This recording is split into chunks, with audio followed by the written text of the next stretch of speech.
6장입니다. 마태복음 6장 7절에서 15절까지.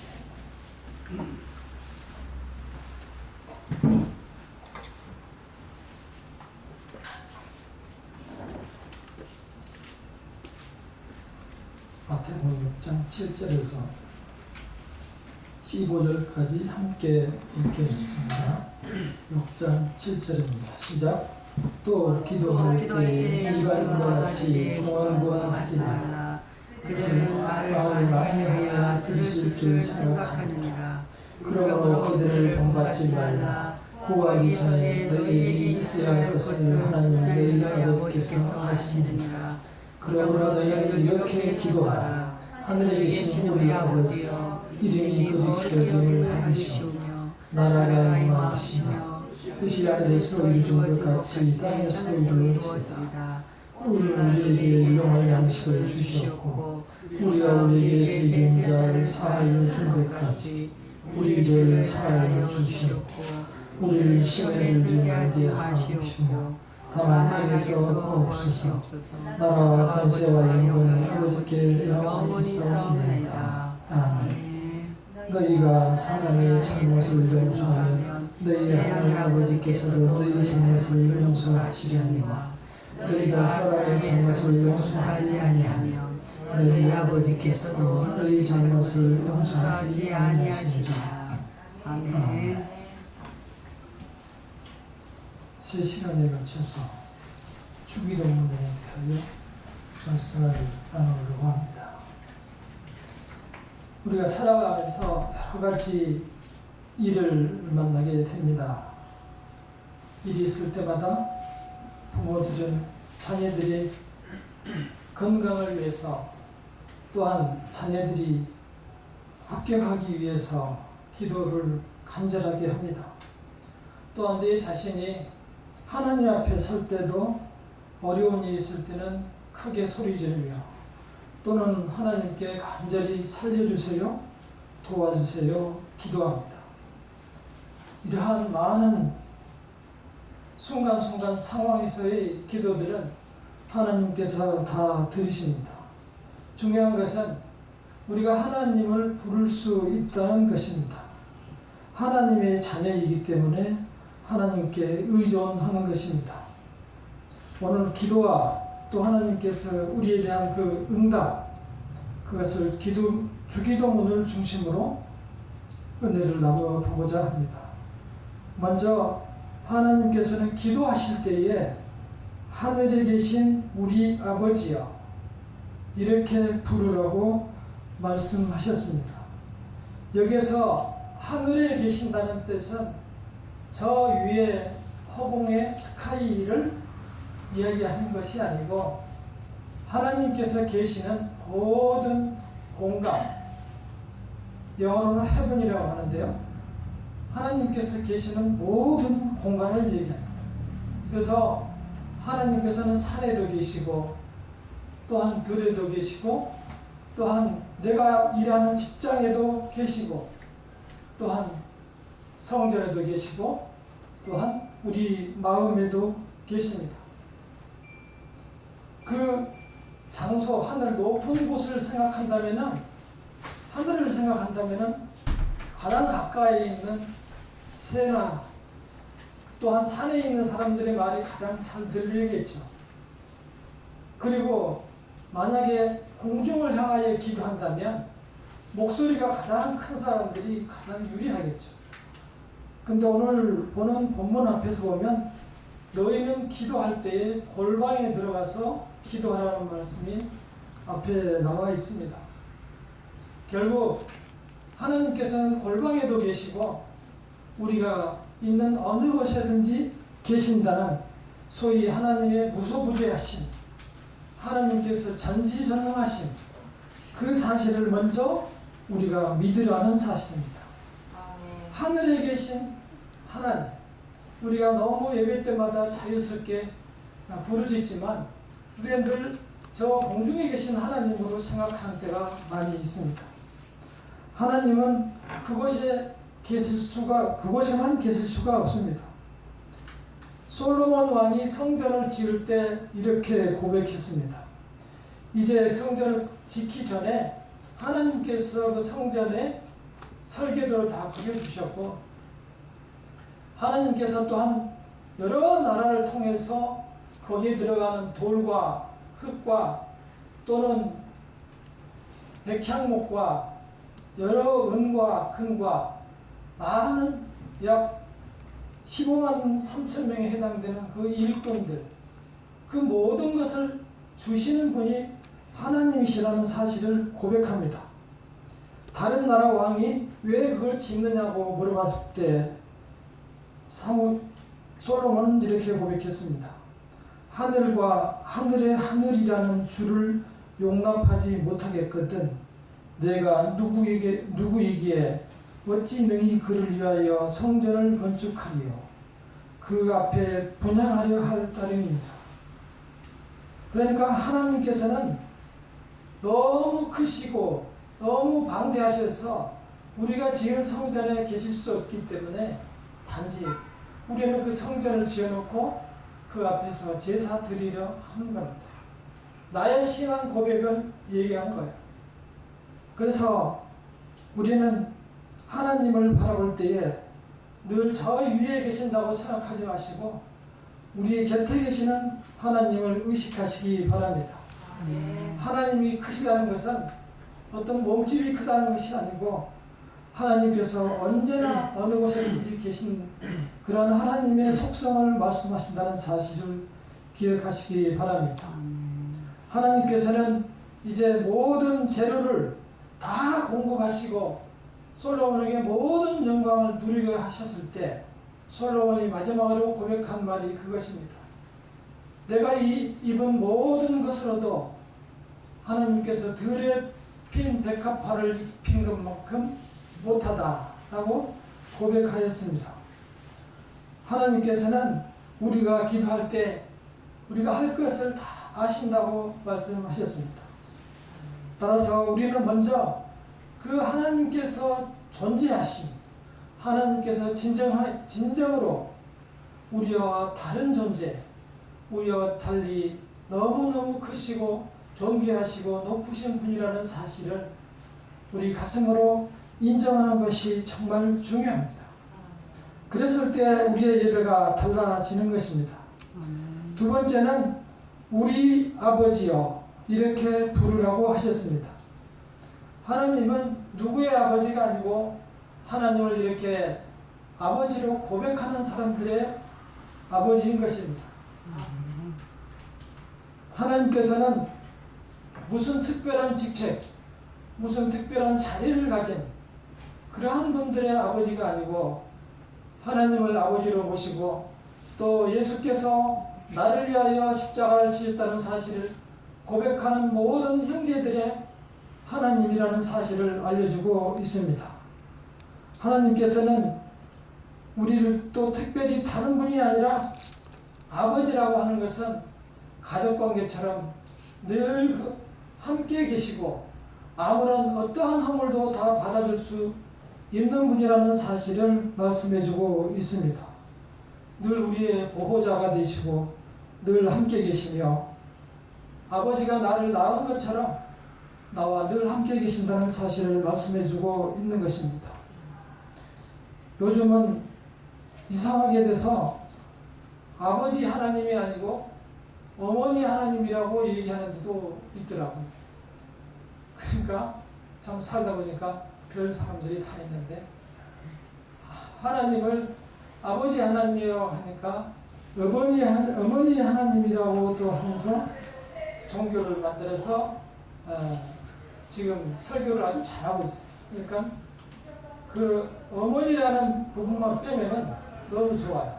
참 잘하는데 어머니라고 하는데 근본적으로 하나님께서 여기서 아버지라고 하는 것은 성별로 남자와 여자를 가리는 것이 아니고 우리의 보호자 되신 우리를 구원하여 주시는 자는 무한한 능력의 하나님이라는 사실을 알려주기 위해서 우리에게 가장 친근한 표현으로 아버지라는 말씀을 자리를 주셨습니다.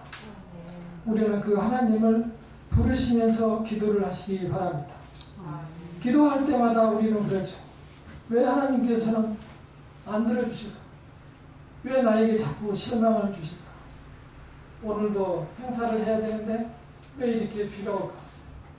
이렇게 생각하지만 이 봄비는 농사들 짓는 사람들한테는 정말 단비입니다. 이 비가 없으면 모종을 할 수가 없고 그 모종이 자랄 수도 없습니다. 그리고 우리가 산에 다니면서 물을 주지도 않기 때문에 산에 있는 들에 있는 산천 초목들은 무엇을 먹고 자라가겠습니까? 또 산속에 있는 들 짐승들은 무엇으로 먹고 살겠습니까? 그걸 생각하면서 양보하시기 바랍니다. 종종 우리가 자녀들에게 그렇습니다. 정말 우리 교인도 그렇지만 예배 끝나고 꼭 집에 가야 되는데 안 보내줘서 눈물을 흘리며 우는 경우를 종종 보는데요. 자녀들이 원할 때 핸드폰을 사달라고 약속하고 게임기를 사달라고 100점 맞으면 사주겠다고 약속해도 100점 맞아도 결국은 안 사주죠. 그리고 잘 때도 절대 먹고 싶은 사탕을 못 먹게 합니다. 자녀를 위해서 그런 거죠. 이빨이 있었기 때문에 그런 거죠. 하나님께서는 우리에게 필요를 다 아신다고 했습니다. 우리는 그저 하나님께서 필요한 때에 주실 것으로 생각하고 우리의 간구를 하나님을 믿음으로 구하시기 바랍니다. 야고보서 4장 3절에 이렇게 말합니다. 구하여도 받지 못하면 정력으로 쓰려고 잘못 구하기 때문이라. 4절에서 가늠한 자이들아 세상과 벗된 것이 하나님과 원수됨을 알지 못하느냐. 그런즉 누구든지 세상과 벗이 되고자 하는 자는 스스로 하나님과 원수되는 것이니라. 아멘이 나와야 됩니다. 아멘. 가늠한 여인들이라는 것은 여자를 얘기하는 것이 아니고 우리가 하나님을 버리고 세상을 사랑하기 때문에 이러한 표현을 쓰는 겁니다. 안타깝게도 이렇게 세상과 벗된 것이 하나님과 원수된다는 정반대의 표현을 하고 있습니다. 우리가 세상과 벗이 되는 길로 택하면 우리 스스로 하나님과 원수되는 것을 택한다는 것이라고 분명하게 말씀합니다. 우리는 이러한 하나님의 경고를 마음에 새기며 이 세상을 살아가기를 원합니다. 아멘. 설교하면서 가급적 이런 말씀은 안 드리고 싶어도 성경에 나와 있기 때문에 할 수 없이 드려야 됩니다. 한 번 더 생각하겠습니다. 아버지는 왜 우리를 아버지라고 부르라고 하셨을까요? 그만큼 우리를 사랑하기 때문입니다. 아멘. 우리가 자녀를 사랑한 것처럼 우리 이빨이 상할까 봐서 우리의 심령이 상할까 봐서 우리를 세상에 나가는 것을 경계합니다. 좋은 세상에 있는 것을 즐기는데 세상을 보고 멋진 것을 감상하며 아름답게 살아가는 것을 왜 하나님이 질투하시겠습니까? 우리의 죄성으로 인해서 하나님을 멀리 떠나가기 때문입니다. 정말 그렇듯이 요즘 자녀들이 보면 부모들이 자기 자녀들, 다시 말해서 손자를 보러 가는 것을 별로 안 좋아합니다. 그래서 손자를 한번 보려고 하면은 약속을 별도로 정해야 되고 또 볼 때마다 돈을 줘야 하고 그렇다고 그래요. 그럼에도 불구하고 할아버지 할머니들은 손자를 보고 싶어 합니다. 이때쯤 우리는 하나님께서 우리를 얼마나 사랑하실까 한번 생각해 볼 만합니다. 그것을 우리는 어떻게 증명할 수 있느냐? 그것은 하나님께서 하나뿐인 독생자를 우리를 위하여 십자가를 지게 하셨기 때문에 그 사랑을 확인할 수 있는 것입니다. 누가 뭐라고 해도 이보다 큰 사랑을 우리는 본 적이 없습니다. 하나님께서는 마치 짝사랑한 사람처럼 우리를 두고 사랑합니다. 우리는 별로 하나님을 의식하지 않고 이 세상을 즐기며 마음대로 살아갑니다. 즐기는 것은 좋습니다. 중요한 것은 하나님을 버리고 가서는 안 된다는 것입니다. 왜냐하면 세상은 이미 병들어 있고 세상은 죄로 가득하기 때문입니다. 하나님께서는 사랑이시기 때문에 죄로 물들거나 죄로 더럽혀진 사람은 가까이 할 수 없습니다. 하나님은 거룩하시기 때문입니다. 그러나 하나님께서는 또한 사랑이시기 때문에 우리를 영원히 버릴 수 없습니다. 요한일서 4장 8절을 읽어보겠습니다. 요한일서 4장 8절에서 사랑하지 아니하는 자는 하나님을 알지 못하나니 이는 하나님은 사랑이시니라. 아멘. 하나님의 사랑이 우리에게 이렇게 나타난 바 되었으니 하나님이 자기의 독생자를 세상에 보내심은 그로 말미암아 우리를 살리려 하심이라. 사랑하는 여기 있으니 우리가 하나님을 사랑하는 것이 아니요 하나님이 우리를 사랑하사 우리 죄를 속하기 위하여 화목제물로 그 아들을 보내셨음이니라. 아멘. 이것이 하나님의 사랑입니다. 마치 부모가 갓 태어난 아이를 포대기 끈으로 끌어안고 또한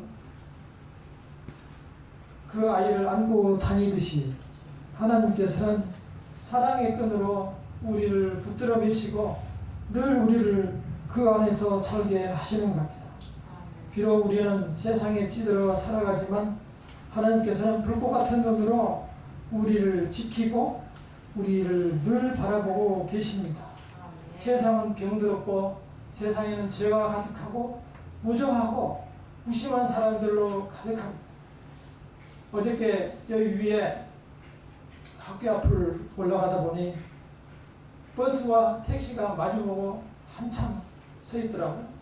그래서 사고가 났나 보다 하고 좀 가까이 가서 이렇게 서서 보는데 사고는 안 났고 그냥 마주보고 계속 있더라고요. 그러니까 한쪽으로 이제 다른 차들이 길을 막아서 외길이 되어버린 거예요.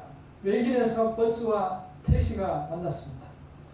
큰 버스와 작은 택시. 큰 버스는 약 10m 뒤로 가고 후진하면 비켜줄 수 있고 택시는 약 5m 후진하면 비켜줄 수 있었습니다. 그러나 가운데서 둘이 마주하고 꼼짝도 않고 서로 쳐다보고 있었습니다. 싸움하는 것이 제일 재미있기 때문에 저는 구경을 하고 있었습니다. 계속 마주보고 있고 양쪽으로 차는 몰려들고 있었습니다. 그래서 그걸 보다 길 옆에 식당 아주머니가 나타났습니다. 매우 강력한 분이었습니다. 와서 택시의 문을 두드리더니 빨리 비키라고 뒤로 조금만 물러나면 되겠는데 그러고 있다고 막 욕을 하더라고요. 처음 본 사람인데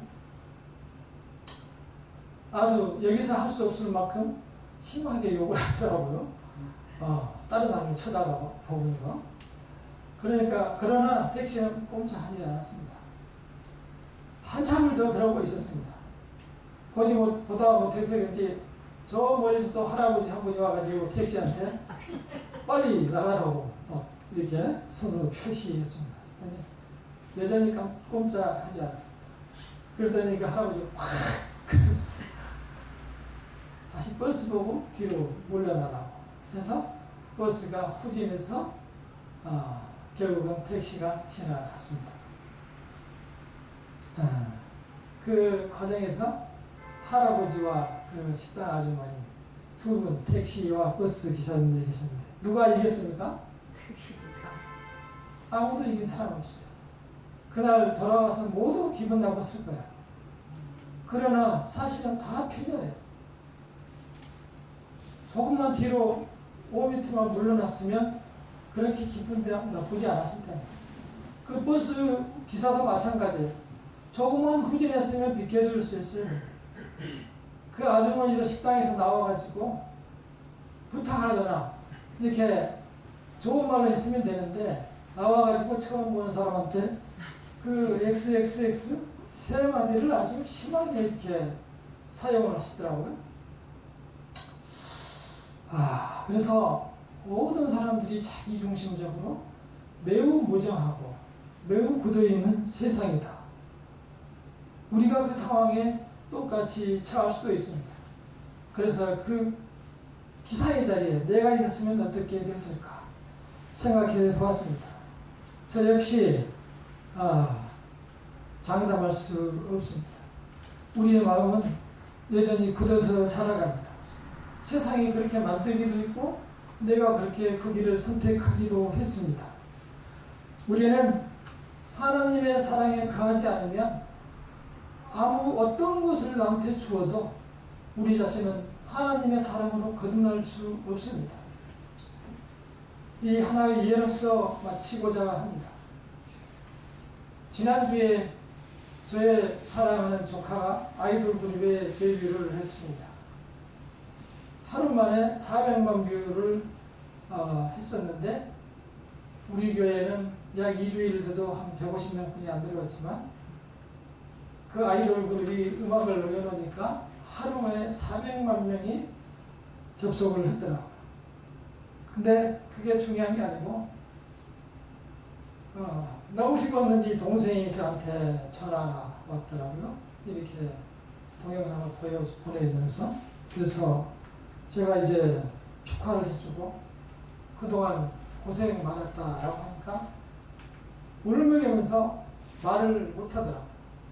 그러니까 아이를 그때 그렇게 키우기까지 너무 힘들었던 거예요. 이렇게 풍부한 가정에서 했으면 남들처럼 이렇게 했으면 좋았을 텐데 참으로 현실적으로 어려운 가운데서 신앙으로 한다고 계속 하면서 해왔으나 그 마음은 여전히 세상을 향한 출세의 마음으로 가득했죠.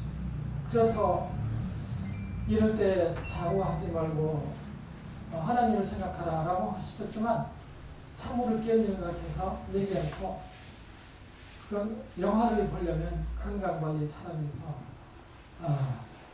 살아가라고 얘기해줬어요. 그리고 사실 저는 매일 아침에 그 아이를 위해서 기도했습니다.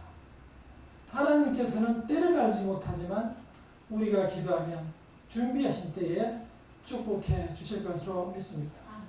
중요한 것은 우리가 하나님을 우리 아버지로 모시냐는 것입니다. 우리가 필요할 때 우리가 정말 하나님을 갈급할 때만 찾는 것이 아니고 내가 있는 그곳에서 항상 하나님을 나의 아버지로 부르고 살아갈 수 있는 믿음이 되어야 합니다. 아멘. 그래서 무엇에 대한 요구보다도 아멘. 하나님 아버지 하고 나에게 있는 일에 대해서 고할 수 있는 하나님을 부를 수 있는 그러한 믿음을 갖는 성도들이 되시기를 바랍니다. 아멘. 기도하겠습니다. 이제 기도할 때 아버지 제가 여기 있습니다. 나를 위해 십자가에 지어 주심을 감사드립니다. 이제 아버지라 부를 수 있는 믿음을 주시옵소서. 다 같이 기도하겠습니다. 아버지 하나님 주시옵소서. 축복하여 주시옵소서. 아버지 하나님 어리석은 저희들이 주님의 뜻을 알지 못하고 아버지 주님께 영광을 돌리지 못하고 아버지 오로지 세상을 향하여 돌진하며 살아온 저희들이 불쌍한 여기서 주님의 품으로 돌아갈 수 있는 믿음을 허락해 주시옵소서. 언제나 계신 어디에서나 계신 아버지 주께 영광을 돌리는 주님의 귀한 자녀들이 아버지 주님을 따라 살아갈 수 있는 믿음을 허락하여 주시옵소서.